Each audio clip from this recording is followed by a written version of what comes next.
ফের সিজিওতে অপূর্ব বিশ্বাস, সিবিআই হাজিরা ময়নাতদন্তকারী চিকিৎসকের। আর এই নিয়ে 4 বার সিবিআই এর মুখোমুখি অপূর্ব। আরো একবার আপনাদের জানিয়ে রাখি, ফের সিজিওতে অপূর্ব বিশ্বাস, সিবিআই হাজিরা ময়নাতদন্তকারী চিকিৎসকের। আর এই নিয়ে 4 বার সিবিআই এর মুখোমুখি অপূর্ব।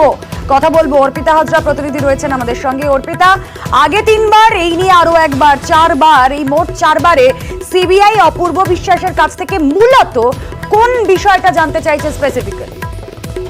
দেখো, ময়নাতদন্তকারী এই চিকিৎসক অপূর্ব বিশ্বাস, তাকে এই নিয়ে 4 বার তলব করলো সিবিআই এর আধিকারিকরা সিজিও দপ্তরে। আজকেও তিনি আজকে এসেছেন। মূলত তার কাছে যেটা জিজ্ঞাসাবাদ করা হচ্ছে যে তিনি যে বিস্ফোরক অভিযোগ করেছেন যে প্রাক্তন এক কাউন্সিলর, যিনি কিনা নির্যাতিতার কাকা হিসাবে পরিচয় দিয়ে জোর করে ময়নাতদন্ত সন্ধ্যেবেলা করানোর জন্য চাপ দিয়েছিলেন, সেই বিষয়ে তিনি যে বিস্ফোরক অভিযোগ করেছেন তার বিষয়ে কিন্তু আজকে দফায় দফায় জিজ্ঞাসাবাদ করা হচ্ছে। কারণ সেই দিন কতজনের ময়নাতদন্ত করা হয়েছিল, তার পাশাপাশি যে 3 জন যারা কিনা এই ময়নাতদন্ত যারা করেছিলেন তার মধ্যে গুরুত্বপূর্ণ হলেন এই অপূর্ব বিশ্বাস।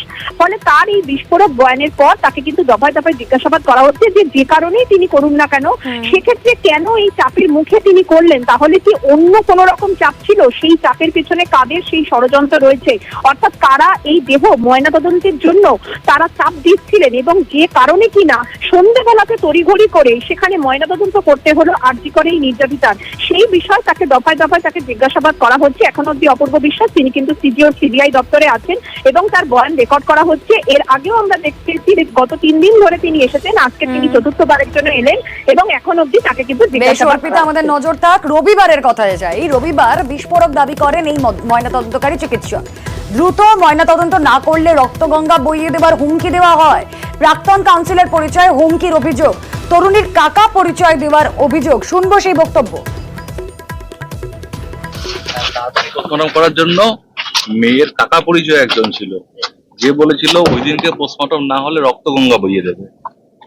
বাড়ির লোককে বলেছিল তাড়াতাড়ি করতে, পেপার আসাতে দেরি হওয়ার জন্য পোস্টমর্টম একটু দেরি হয়েছিল। বাড়ির লোক থেকে প্রেসার করা হয়েছিল ওই দিন পিএম না হলে রক্তগঙ্গা বয়ে যাবে। এক্স কাউন্সিলর বলে একজন কেউ ছিলেন, নাম বলতে পারবো না। এক্স কাউন্সিলর বলেছিলেন? হ্যাঁ, ওনার বাড়ির বলেছিলেন, আমাকে বলেছিলেন, ওনার রিলেটিভ একজন কেউ, নট ব্লাড রিলেটেড, মেবি বাইরের কেউ, বাইরের লোক। আচ্ছা, বলেছিলেন পোস্টমর্টম ওই দিনই করতে হবে, ওই দিনই করতে হবে, ওই দিনই করতে হবে। এবং এই তদন্তের জাল গোটাতে মরিয়া সিবিআই। আর এই মুহূর্তে আপনাদেরকে জানিয়ে রাখি, সিবিআই হাজিরা আরজি করের এক কর্মীর ধর্ষণ খুনের মামলায় সিবিআই দপ্তরে হাজিরা। সেই কর্মীর থেকে সিবিআই আধিকারিকরা জানতে চান বেশ কয়েকটি গুরুত্বপূর্ণ তথ্য। সিবিআই হাজিরা সে কারণে এই আরজি করের কর্মীর, ঘটনার দিন তিনি কোথায় ছিলেন, তিনি কিছু দেখেছেন কিনা, কোনো গতি প্রকৃতি তার নজরে এসেছে কিনা, অবশ্যই সেই বিষয়গুলো সিবিআই তার থেকে জানতে চায়। কি কি রয়েছে সিবিআই এর প্রশ্নমালায় আমরা জানবো। আমাদের প্রতিনিধি অর্পিতা হাজরা রয়েছেন সঙ্গে। অর্পিতা, দেখো, তোমাকে জানাই যে আরজি করে খুন এবং ধর্ষণের ঘটনাতে আরজি করের একজন আজকে স্টাফকে তলব করা হয়েছিল এবং তিনি প্রায় 1 ঘন্টা মতন তিনি ছিলেন। তার যেটা বক্তব্য যে এই ঘটনাস্থলে অর্থাৎ সেদিন কি কি ঘটেছে বা পরের দিনকে কারা কি এসেছে তিনি জেনারেলি তিনি কিন্তু রেজিস্টার করেন খাতায় এবং নথিতে। সেই বিষয়গুলোকে লেখার জন্য বা কে কে সেখানে এসেছিলেন সেই বিষয় জানার জন্যই আজকে সিবিআই তাকে তলব করেছিল। সেই অনুসারে তিনি আজকে এসেছিলেন এবং বেশ কিছুক্ষণ থাকার পর তার বয়ান রেকর্ড করা হয়েছে। তিনি আদৌ সেদিনকে ঘটনার দিন তিনি ছিলেন কিনা বা পরের দিন তিনি ছিলেন কিনা এবং কতজনের নাম তিনি নথিভুক্ত করেছেন সেই সমস্ত বিষয় জানতে চায় সিবিআই তদন্তকারী আধিকারিকরা। ধন্যবাদ।